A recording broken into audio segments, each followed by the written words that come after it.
lavender. Every syllable of it sounds so soothing that's almost hypnotizing. Take a deep inhale to wake up. That's real luxury to begin a day.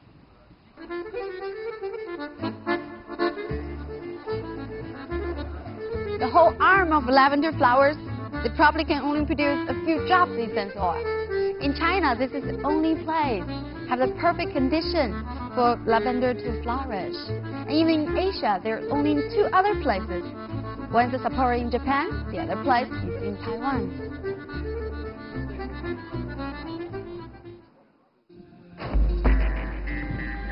Like the importance of four-wheeler in a city, life without a horse is inconceivable in Kazakh's life. And the life on horse apparently starts early on.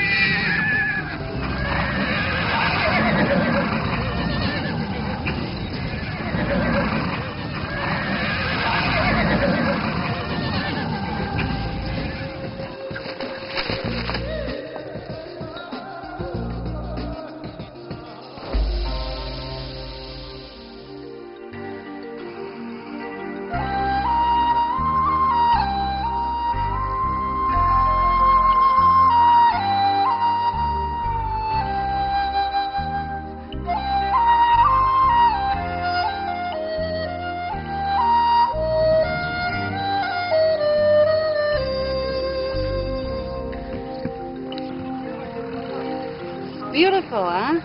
Such a fine, handsome boy, huh?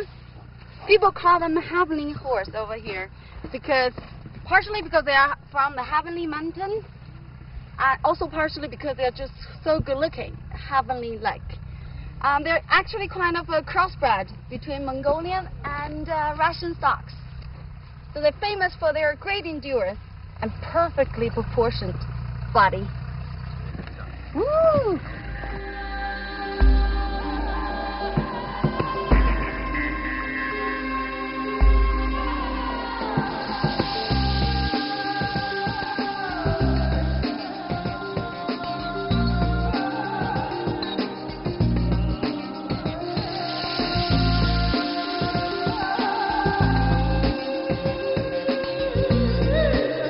The colorfulness of Xinjiang region owes to its salad plate mixed culture of ethnic groups. Besides Uyghur, there are other 46 ethnic groups living in the rich land of Xinjiang, and Mongolians among the largest ethnic groups in Bortala region. As early as 13th century, Mongolian script was created on the basis of a script of Huihui, or ancient Uyghur, and Lamism revived. This monastery is the biggest Lama monasteries in the region, but to my surprise, it looked almost deserted. 那这个庙很荒凉吗？没什么人。草原上的就是牧民呢，就是重要节日或者呢正月十五搞仪式，他们就是都来参加，然后就从四面八方很远的地方来。很远的地方。有多少人可以来这么小的、这么安静的一个庙呢？上万人参加。上万人啊！对。哦。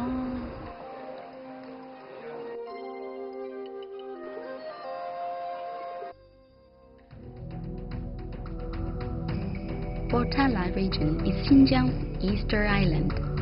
For a long time, the origin and purpose of those stone men remained a mystery. The most acknowledged theory is that they were carved as monuments and placed in front of outstanding ancient Turks' tombs. There were many more of them before 13th century, before Islam came to Bortala region. Since then, this stone man was seen as a symbol of heathenism. Most of them were destroyed.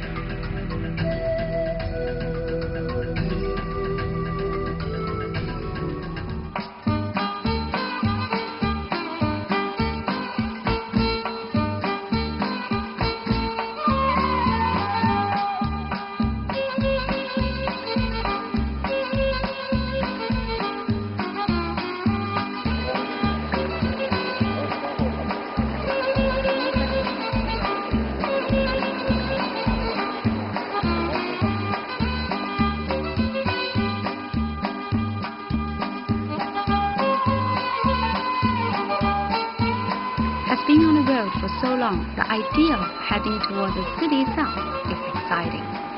And the city's name, Pakwa City, suggests so much mystery.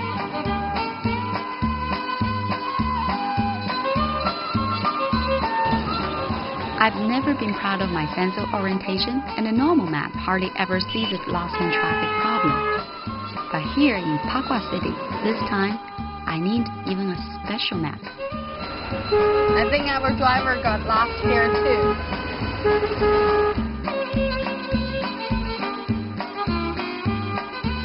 The ancient city planner of Pakwa City is said to be a well-versed Taoist monk Qiu Chuji from mainland China, traveling in Xinjiang 700 years ago.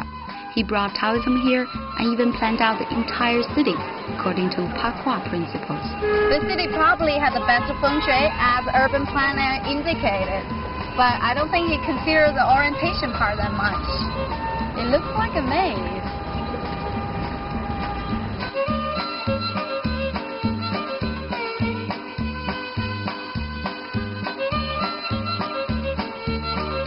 In Taoist belief, this city is built in an auspicious spot that brings peace and balance to every citizen. Hopefully, even everyone who passes by. There are too many roads lead to the center of Pakwa City. How could I ever guess my limited knowledge of Yijing could help me find a way in the city? Being in a place like this feels a little bit like home.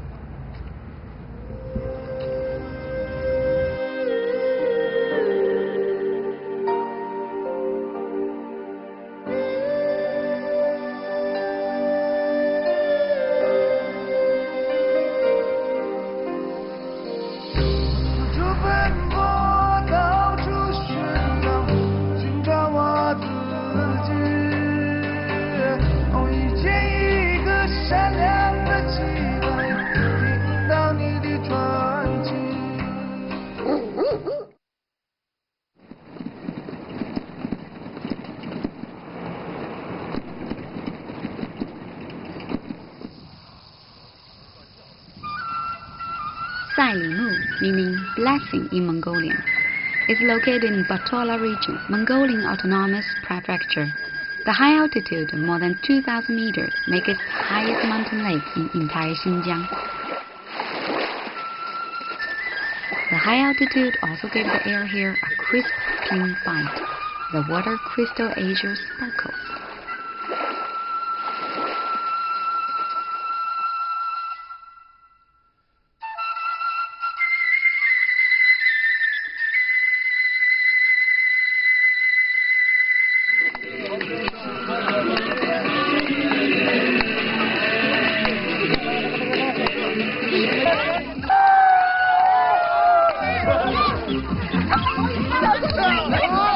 I didn't know the Kazakh dance is so similar to Mongolian dance. My Mongolian part of blood certainly helped a little bit, just this much.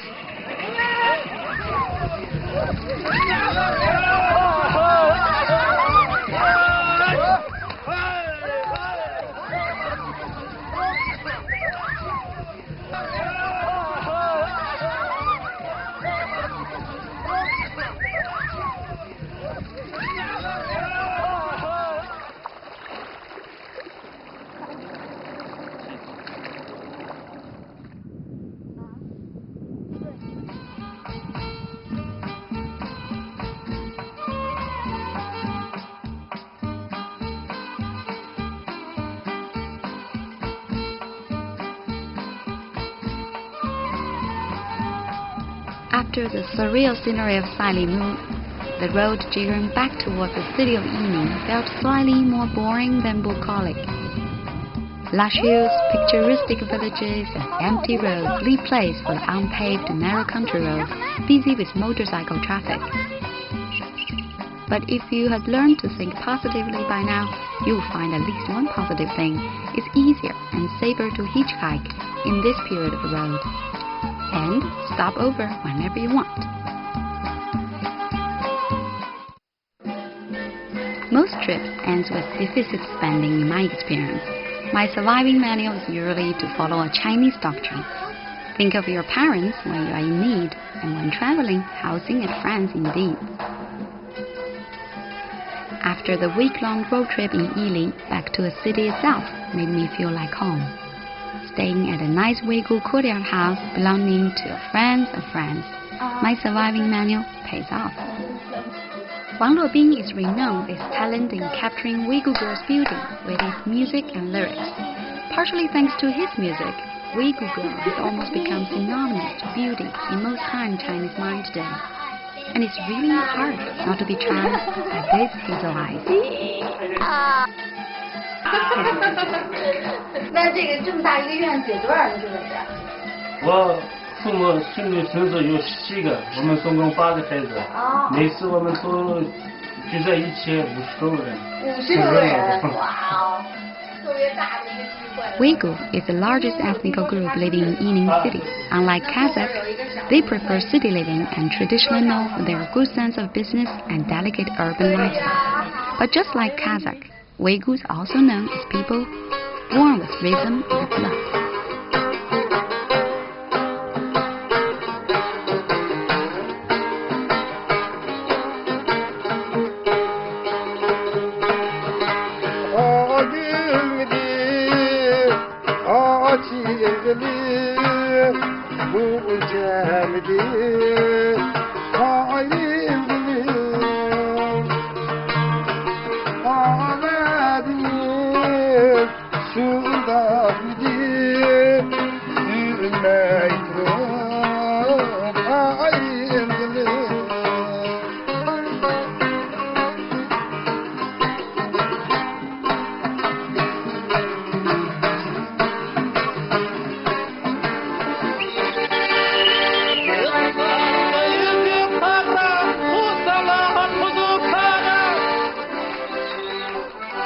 Some real parties are held here every day.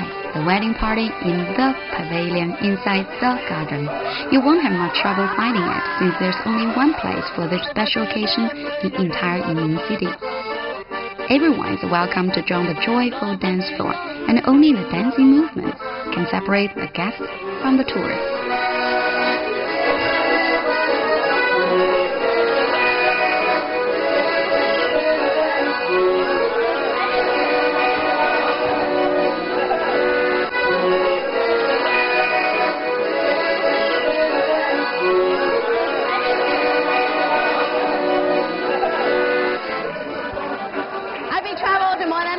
Kilometers. I was never out of Yili, so you can guess how big this place is and how difficult it is to find one girl called a Maila. But in a sense, I meet so many beautiful girls who can sing, who can dance, who can write poems. That's like too many Mailas. Today, let me just end my trip in a celebration of one guy find his own Maila, and there are still thousands more waiting for you to be found. Thanks for watching Travelogue. I'm Yan Ling, and see you next time. Bye-bye.